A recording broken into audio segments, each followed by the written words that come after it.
네, 서영기 의원님.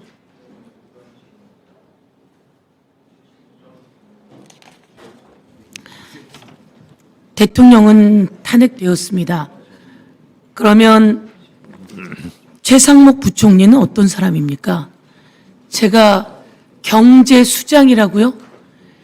문재인 정부에서 윤석열 정부로 넘어오면서 문재인 정부 당시 경제 성장률이 4.5%였는데 윤석열 정부 올라오면서 경제수석이었습니다. 최상목.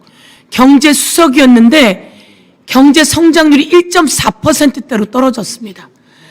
이번에는 경제 성장률이 더 떨어져서 0%대라고 합니다.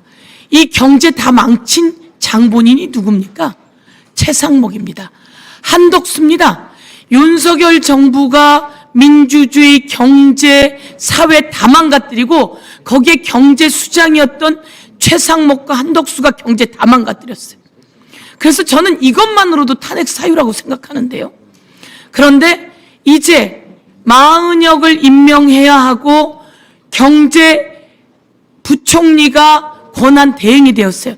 근데 끝내 임명하지 않았어요.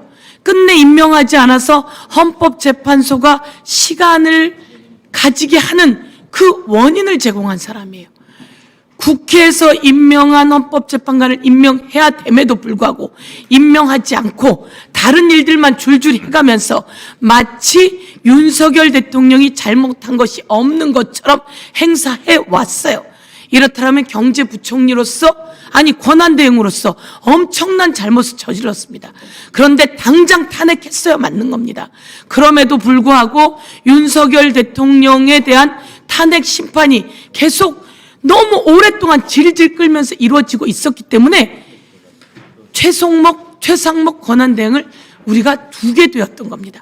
그런데 최상목 권한대행은 윤석열 대통령이 탄핵됨에도 불구하고 제대로 그 일들을 하지 않고 있는 상황이기 때문에 이 상황에서 최상목을 탄핵하지 않는다면 대한민국의 국회가 자기 임무를 방기하는 겁니다. 자기 임무를 방기하면 안 되고 자기 권한을 행사해야 되는 겁니다. 자, 지금 여기서 대한민국의 경제를 살릴 방법을 국회는 같이 만들어내야 되는 겁니다.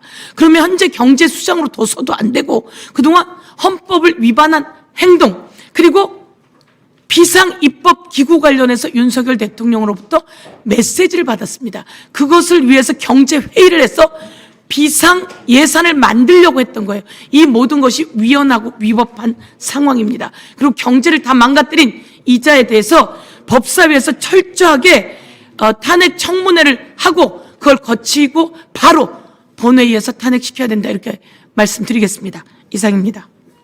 네, 수고하셨습니다.